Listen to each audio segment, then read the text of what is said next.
자, 올해 특별 새벽 기도회 이후에 로마서 12장 이하의 말씀을 생각해 보십니다. 오늘 이제 마지막 시간인데요. 로마서 전체 개요는 로마서 11장까지는 결의 부분이고 12장부터는 실천 부분이죠.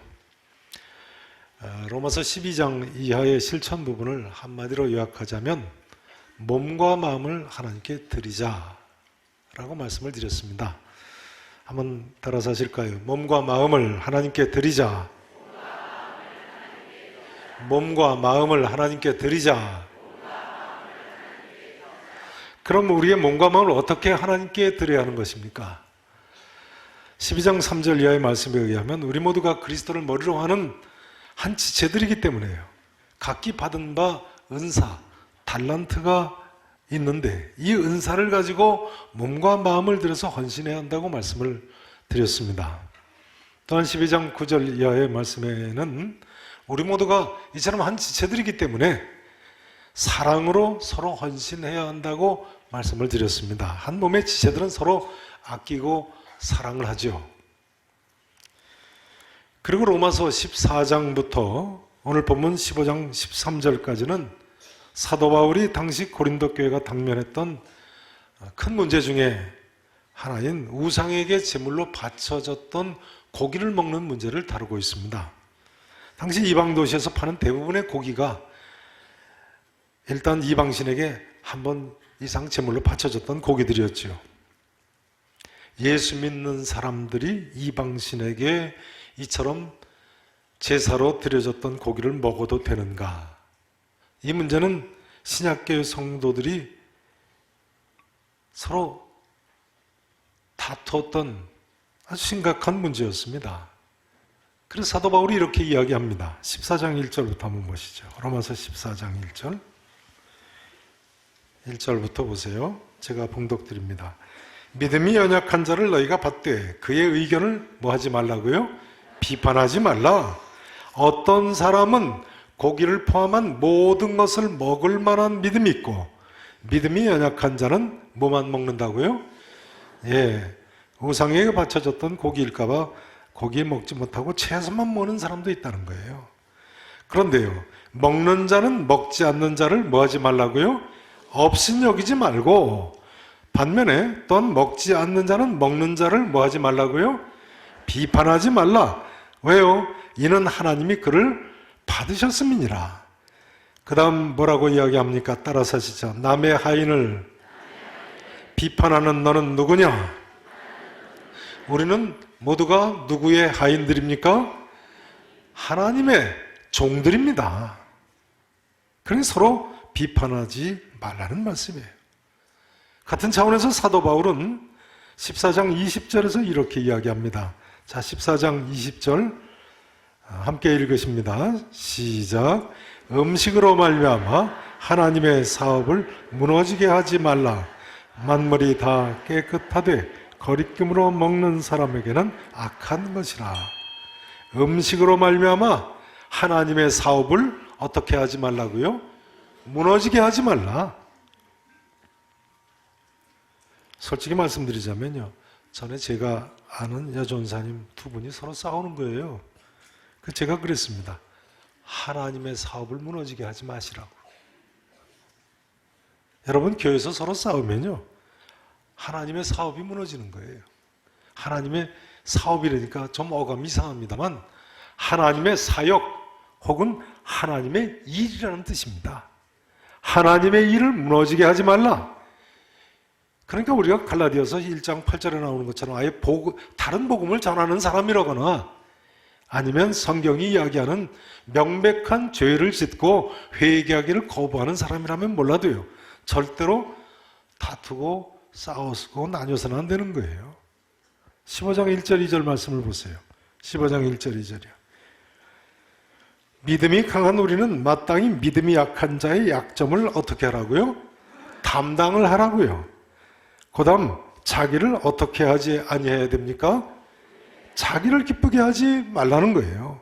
그 다음 보세요. 우리 각 사람이 누구를 기쁘게 해요? 이웃을 기쁘게 해요. 선을 이루고 덕을 세우도록 할지니라. 이렇게 되어 있습니다.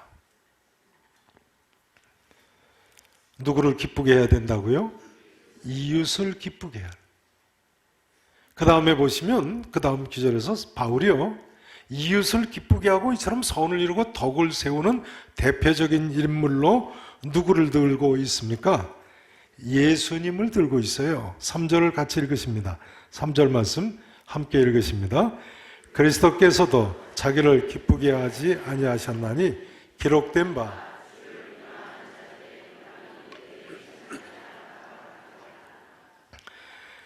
보세요. 그리스도께서도, 예수님께서도 말이죠, 자기를 어떻게 하지 아니하셨어요? 기쁘게 하지 아니하셨느니라 하면서 시편 69편 9절의 말씀을 인용합니다. 주를 비방하는 자들의 비방이 내게 미쳤나이다. 이 시편 69편은 다윗의 시입니다. 그러니까 자기를 기쁘게 하지 않은 대표적인 인물은 1차적으로는 다윗 왕이고요, 가장 대표적인 인물은 예수님이신 것입니다.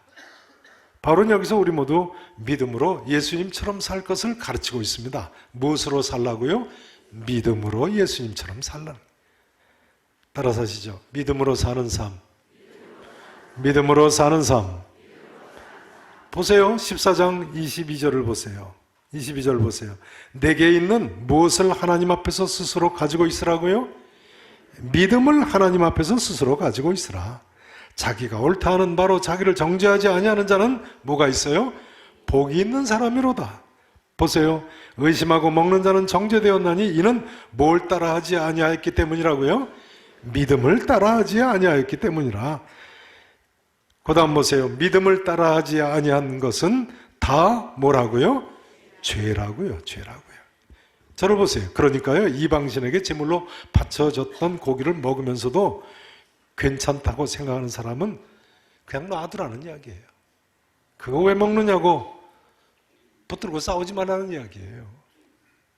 동시에 또 이방신에게 제물로 바쳐졌던 고기를 좀 먹으면서요, 내가 이 고기 먹어도 괜찮은가 하고 의심이 드는 사람은 먹지 말라는 이야기예요. 이 경우는 믿음을 따라하지 아니한 경우이니까요. 이 경우는 죄를 짓는 경우라고 이야기하지 않습니까? 믿음을 따라하지 아니하는 것은 다 죄니라 했어요. 다 죄니라. 그러니까 의심 나면, 의심 있는 사람은 먹지 말아야 된다는 거예요.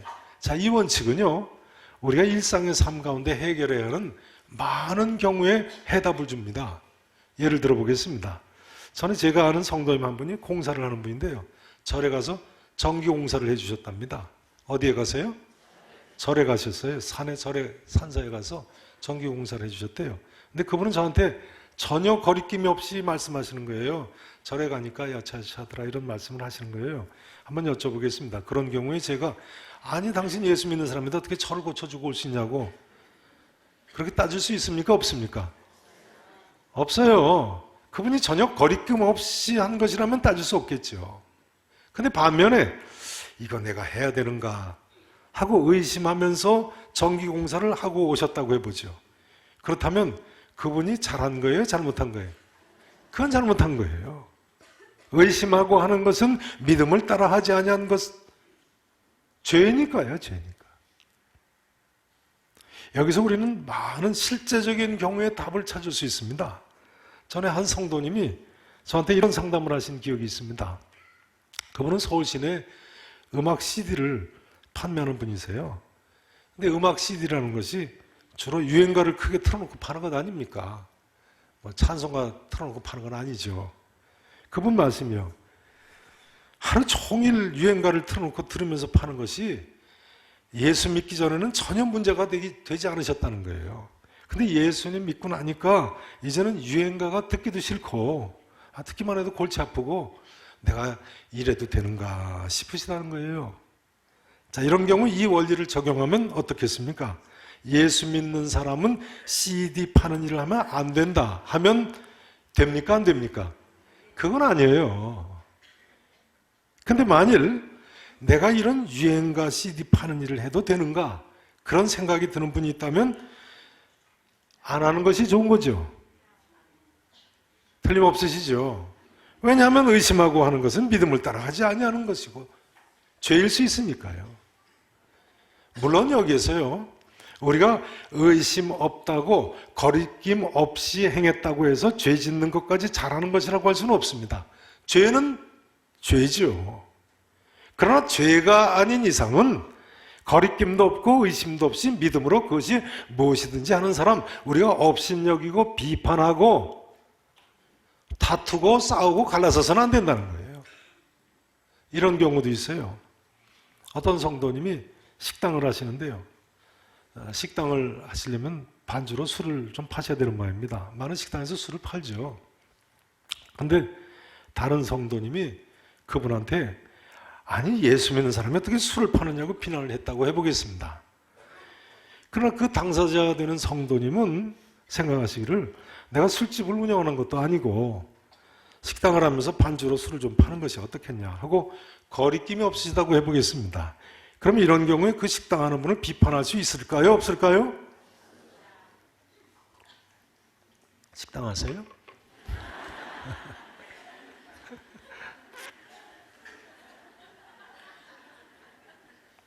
누구도 그분을 업신여기거나 비판하면 안 됩니다. 그럼 이런 경우는 어떻습니까? 잘 들어보세요. 만일 그 식당 하는 성도님 말이죠, 내가 아무리 술집은 아니고 식당이라고 하지만 교회 집사고 권사인데 술을 팔아도 되는가? 그런 거리낌이 있다면 어떻게 해야 할까요? 의심하고 먹는 자 믿음을 따라 하지 아니하는 것은 다 죄니까요. 그분은 그 식당에서는 술을 팔아서는 안 되는 겁니다. 바울은요, 오늘 본문과 같은 주제, 우상에게 바쳐졌던 고기 먹는 문제를 다루는 고린도전서 10장에서 이렇게 이야기합니다.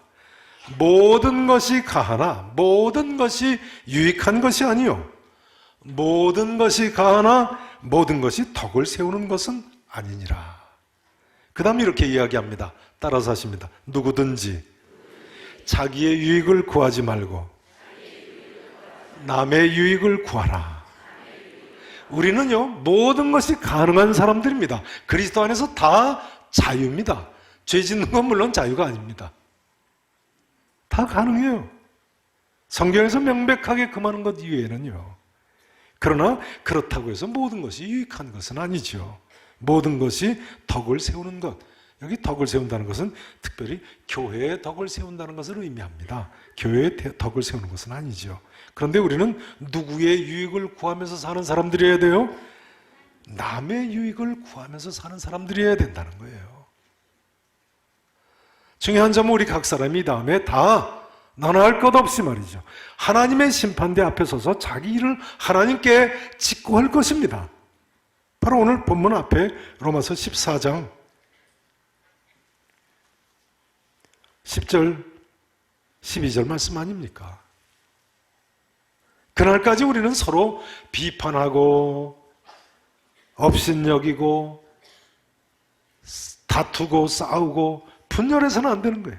남의 하인을 비판하는 너는 누구냐 하지 않았습니까? 우리는 다 하나님의 종들인데요. 근데 인간들은 이상하게도 서로 싸우기를 좋아하거든요. 나는 옳고 저 사람은 조금 그런 듯 싶다 싶으면 참지를 못합니다.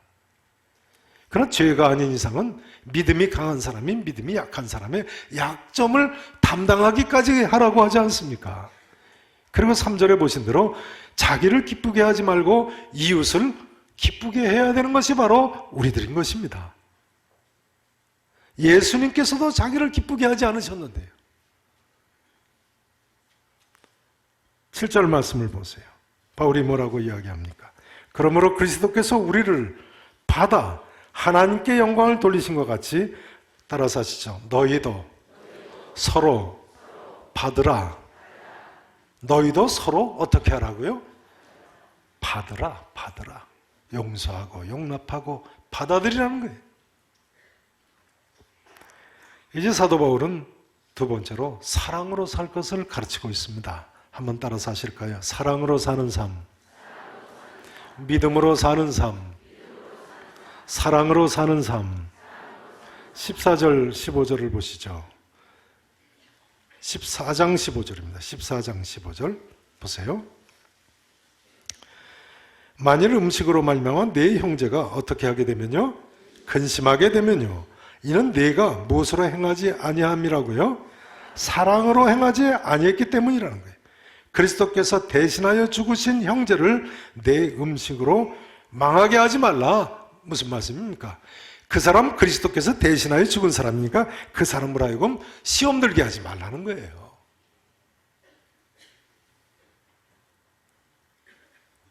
같은 차원에서 사도 바울은 이렇게 이야기합니다. 14장 21절을 보시죠. 14장 21절 또 같이 함께 읽으십니다. 시작. 고기도 먹지 아니하고 포도주도 마시지 아니하고 무엇이든지 내 형제로 거리끼게 하는 일을 아니함이 아름다우니라. 고기도 먹지 아니하고 포도주도 마시지 아니하고 무엇이든지 내 형제로 거리끼게 하는 일을 아니함이 어떻다고요? 아름답다고요. 아름답다고요. 바울은요, 오늘 본문과 같은 주제를 다룬 고린도전서 8장 13절에서요. 만일 음식이 내 형제를 실족하게 한다면 나는 영원히 고기를 먹지 아니하면 내 형제를 실족하지 않게 하리라고 했어요. 그러니까 어떤 사람이 만일 교회 집사님인데 권사님인데 장로님인데 술 팔아도 되는가? 한 사람이라도 있다면 술을 팔지 말아야 한다고 제가 말씀드리는 거예요. 내 형제를 실족하지 않게 하기 위해서. 만일 내 음식이 내 형제를 실족하게 한다면 나는 영원히 고기를 먹지 아니하여 내 형제를 실족하지 않게 하리라. 참 멋있는 삶이죠. 이런 하나님의 사람이 필요합니다. 이번 달에 벤게메른 교수님이 저희 교회를 다시 방문하시죠. 제가 새벽 기도 때 말씀드렸는데요. 제가 닥터 벤게메른 교수님을 존경하고 좋아하고 모시는 이유는요. 물론 우리나라 보수적인 신학교 구약신학 교수 중에 절반 이상이 그분한테 박사학위를 받았다는 세계적인 석학이십니다만 이유가 다른 데 있습니다. 벤게메른 교수님은 본래 네덜란드 화란 분이세요.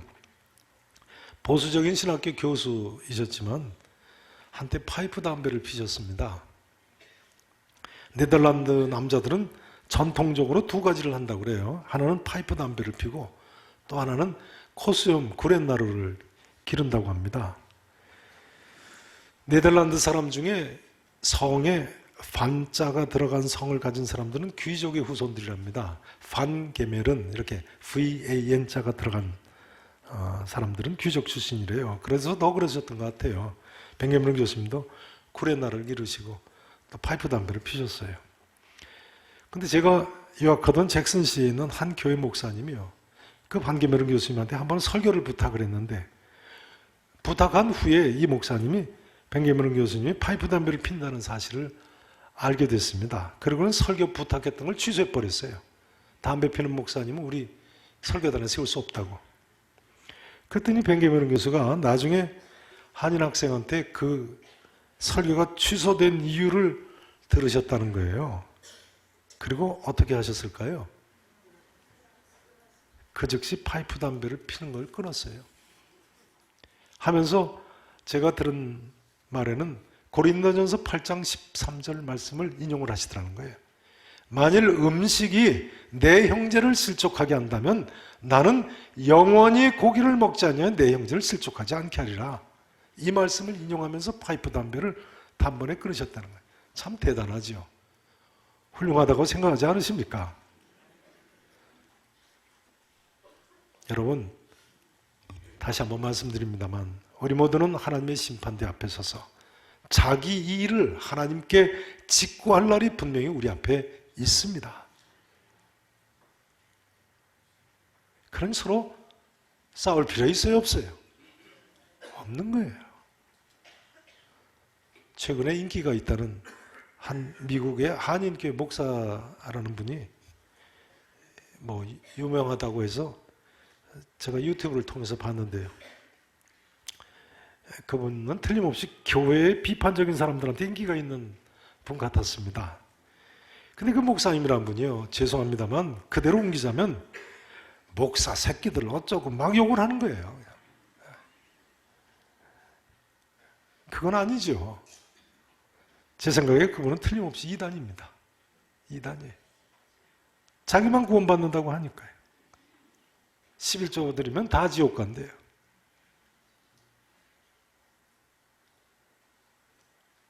그러니까 자기만 구원받는다는 거 아니에요, 자기는. 어떻게 자기만 옳고 다른 목사들은 다 지옥 갑니까? 11조 드리는 사람은 어떻게 다 지옥 갑니까? 그건 사랑이 아니지요. 사도 바울은요, 오늘 본문과 같은 주제 고린도전서 8장 1절 2절에 보면요, 우상에게 바쳤던 고기 먹는 문제에 대해서 거론하면서 이렇게 가르치고 있습니다. 잘 들어보세요. 우상의 제물에 대하여는 우리가 다 지식이 있는 줄을 아나. 제각각 다 자기 의견이 있다는 거예요. 우상에 바쳤던 고기 먹는 문제에 대해서 다 제각각 자기 의견이 있다는 거예요. 그런데 그 다음 이렇게 이야기합니다. 지식은 교만하게 하며, 지식은 우리를 어떻게 한다고요? 교만하게 한다는 거예요. 사랑은 덕을 세우나니. 뭐가 덕을 세운다고요? 사랑이 덕을 세우나니. 그 다음 이렇게 이야기합니다. 만일 누구든지 무엇을 아는 줄로 생각하면 아직도 마땅히 알 것을 알지 못하는 것이니라. 누구든지 넌 알 것 없이 말이죠. 무엇인가 아는 줄로 생각하면 아직도 마땅히 알 것을 알지 못하는 것으로 생각한다. 그게 겸손해야죠, 하나님 앞에서. 내가 혹시 이것이 그런가 생각이 됐어도 제 생각에는 혹시 이런데 이것이 어떻게 생각하십니까? 이렇게 얘기해야 될 거 아니에요. 이 새끼 저 새끼 해서 되겠어요? 네. 서로 겸손하게 낮추면서 사랑 안에서 남의 하인을 비판하지 말고 업신여기지 말고 다투지 말고 싸우지 말고 받아들이면서 허용하면서 함께 살라는 거예요.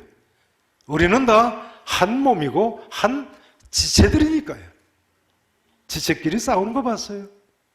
서로 도우면서 사랑하며 살죠. 이제 사도 바울은요, 우상에게 바쳐졌던 고기를 먹는 문제를 거론하면서 세 번째로 소망 안에서 사는 삶을 가르치고 있습니다. 따라서 하실까요? 믿음으로 사는 삶, 사랑으로 사는 삶, 소망으로 사는 삶. 15장 4절 말씀을 같이 읽으십니다. 15장 4절 말씀 함께 읽으십니다. 무엇이든지 전에 기록된 바는 우리의 교훈을 위하여 기록된 것이니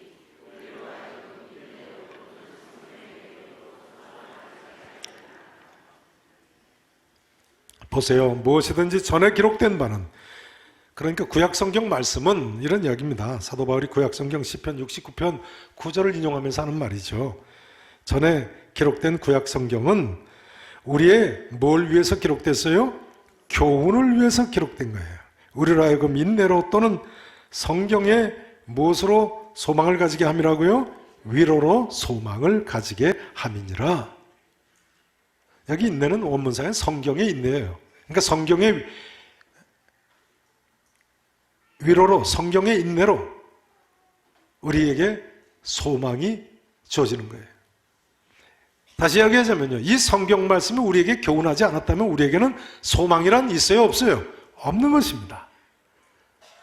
하나님께서 이 성경 말씀을 통해서 우리에게 소망을 가지고 살게 해주는 거예요.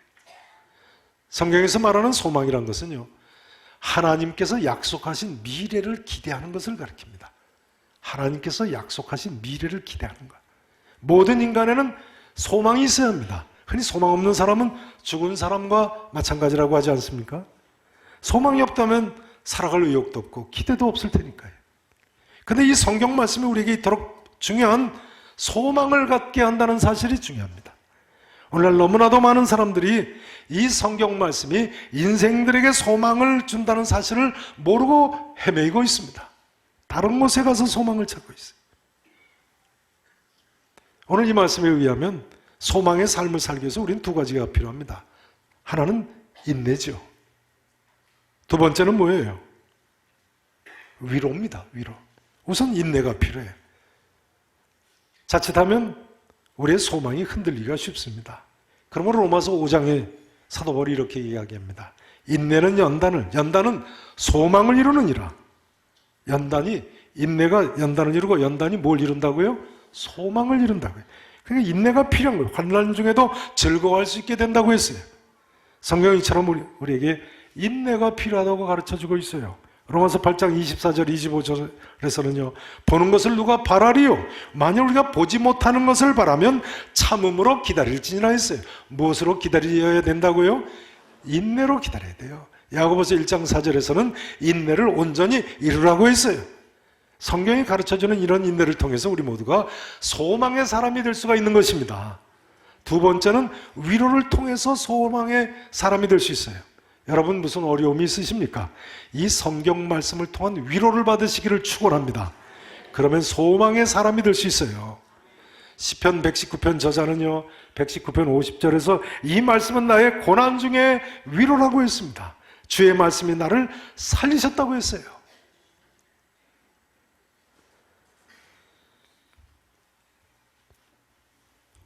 이런 인내와 위로가 없으면 우리가 소망도 가질 수 없고 또한 예수 그리스도를 본받고 서로 뜻이 하나가 될 수도 없고요.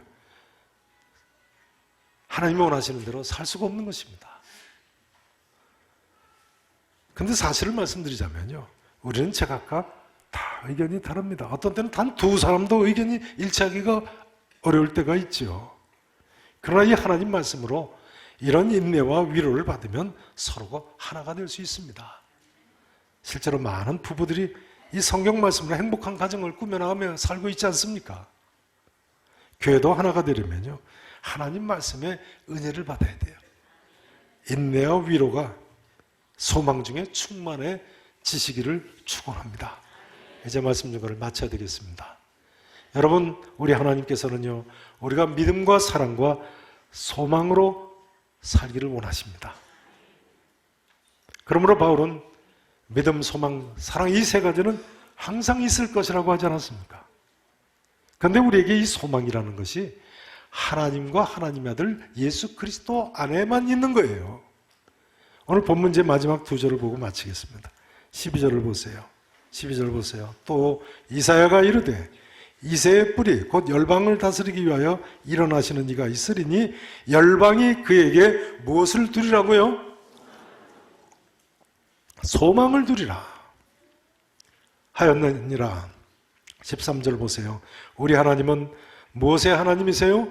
소망의 하나님이. 13절 보세요. 모든 기쁨과 평강을 믿음 안에서 너에게 충만하게 하사 성령의 능력으로 소망이 어떻게 되게 하실 수 있으세요? 넘치게 해 주실 수가 있는 분이십니다. 사랑하시는 성도 여러분, 올해 남은 한 달, 지난 1년 중 어느 때보다도 더 소망 가운데 하나가 되셔서 하나님께 영광을 돌리는 삶을 사시기를 진심으로 축원합니다. 바울은요, 이 마지막 13절에서 축도 형식으로 로마서의 실천 부분을 끝맺고 있습니다. 그 다음은 편지의 이제 마지막 마무리 글입니다. 자, 다 함께 13절 이 축도의 말씀을 함께 읽으시고 마치겠습니다. 13절 함께 읽으십니다. 소망의 하나님이 모든 기쁨과 평강을 믿음 안에서 너희에게 충만하게 하사 성령의 능력으로 소망이 넘치게 하시기를 원하노라. 아멘.